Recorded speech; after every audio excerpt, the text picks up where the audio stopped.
Assalaamu calaykum waraxmatullaahi wabarakaatu. Waxaa lagu tiriyaa shirkadda Toshiba mid ka mid ah shirkadaha ugu muhiimsan ee soo saara agabka elektaroonigada, waxaana ugu horeeya waxyaabaha ay farsamayso kombiyuutarada, ayadoo dhan kale ikhtiraacday aalado badan oo aad u heer sareeya isla markaana casri ah, kuwa oo nolosha bini'aadamka ka dhigay mid raaxo leh. Waxay soo martay shirkaddan Toshiba caqabado badan, waana ay ka soo gudubtay, sidaas daraaddeed waxay tusaale fiican u tahay shirkadaha yaryar ee soo koraya. Waxayna ku taala xarunteeda ugu weyn shirkadani Minato oo ka tirsan caasimadda Japan ee Tokyo. Waxayna gaarayaan tirada ka shaqeysa shirkadani Toshiba in ka badan 140,000 oo ruux. Haddaba shirkadani waxay ka kooban tahay dhowr qayb, waxaana ka mid ah Toshiba farsamaysa agabka codka, taas oo la aasaasay sanadkii 1960-kii. Toshiba agabyada korontada, lana aasaasay sanadkii 1947-dii. Toshiba farsamaysa nalalka iyo waxyaabaha iftiima, lana abuuray sanadkii 1989-kii. Toshiba soo saarta kiimikada, lana sameeyay sanadkii 1974-tii. iyo Toshiba hagaajisa xogaha, taas oo la aasaasay sanadkii 1989-kii. sidaas daraaddeed shirkaddan Toshiba waa shirkad weyn isla markaana leh faracyo badan oo ku kala yaala dunida daafaheeda, sidoo kale malaayiin dollar oo faa'iido ah u soo xareysay dalkeeda Japan.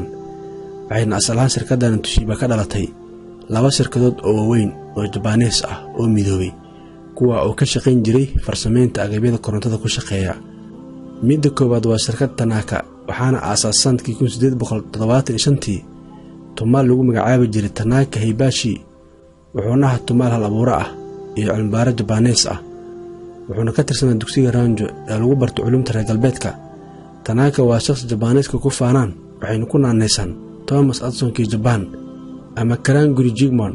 wuxuuna dhashay Tanaka 16 Oktoobar sanadkii 1799-kii, wuxuuna ku dhashay magaalada Fukaku. wuxuu ahaa curudka aabihii oo asiga ayaa u weynaa inta uu dhalay aabihii, wuxuuna aabihii ka shaqayn jiray qorista iyo qurxinta qolofyada waxyaabaha xamaarta sida diidiinka, oo ah xirfad u baahan farsamo sare.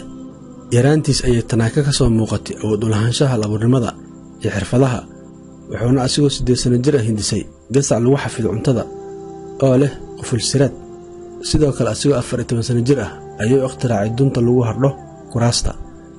markii uu gaar 20 sano jir wuxuu farsameeyay bomba loogu macdaray Kaku, kaa oo awood u leh in uu keliya dhaqaaqo, kaa oo xilligaasi baahi weyn u qabeen shirkadaha iyo carruurta qoysaska ladan. sanadkii xigeen wuxuu Tanaka bilaabay inuu ku soo wareego magaalooyinka dalkiisa Japan, asigoo dadweynaha u soo bandhigayay bombalayaasha Kaku. intii uu ku jiro hawshaasi ay qoyskiisa u soo bandhigeen inuu ku soo biiro shaqada aabihii, laakiin Tanaka uu diiday, wuxuuna sii watay farsamaynta bombalayaashiisa. laakiin shaqadani bombalayaasha ayaa hoos u dhacday kolkii uu gaaray 30 sano jir, wuxuuna sanadkii 1834 galay magaalada Osaka, halka uu ku bartay cilmiga makaanikada iyo farsamaynta agabyada korontada ku shaqeeya sida laambadaha iyo mishiinada. muddo yar kadibna wuxuu ku biiray dugsiga Ranjanku ee ku yaala magaalada Kyoto, asigoona bartay culuumta cirbixinnada, awoodna u yeeshay kolkii dambe inuu hindiso mashiinka dibdamiska.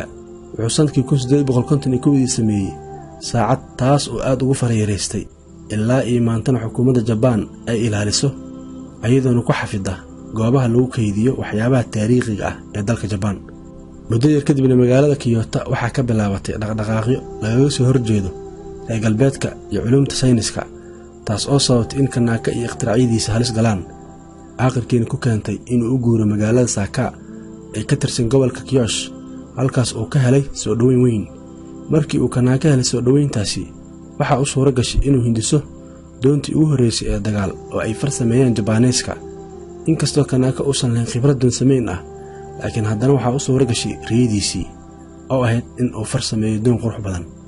maadaama uu in badan akhriyay buugaagta nadariga ah ee farsamada makaanikada, Tanaka ayaa go'aansaday inuu wax ka barto xarunta Nagasaki ee lagu barto culuumta badda.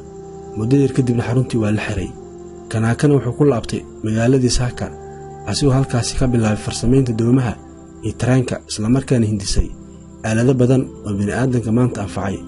markii uu gaaray da'da 74 sano ayay wasaaradda warshadaha u yeertay, waxayna ka dalabtay inuu sameeyo telegraf, ayadoona u kireysay qaybta kore ee macbad ku yaala Tokyo.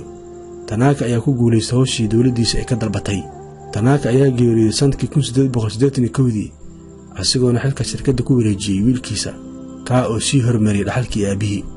shirkadda labaad waxaa lagu magacaabi jiray Akunat Susha, waxaana la aasaasay sanadkii 1890kii, waxayna ahayd shirkaddii ugu horreysay ee soo saarta nalka marka laga tago shirkadda General Electric oo uu aasaasay aqoonyahankii ikhtiraacay nalka ee Thomas Edison. waxaana magaca laga bedelay shirkaddani dambe sanadkii 1899kii ayadoona loo bixiyey Tokyo Dani maadaama labadoodaba gaareen guulo waaweyn.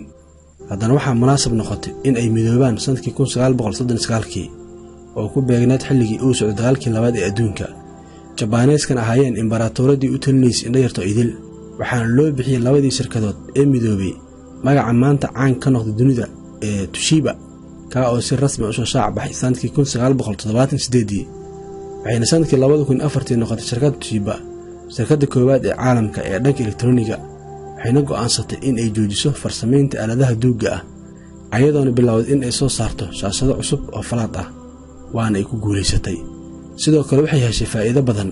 dhan kale shirkaddu waxay sanadkii 2006 joojisay soo saaridda shaashadda balaasma, waxayna qandaraas ku siisay shirkado yaryar oo ayada hoos imaada oo ku takhasusay farsamaynta shaashadaha balaasma iyo LCD-yada in ay soo saaraan shaashado tayo sare leh oo aad u qurux badan.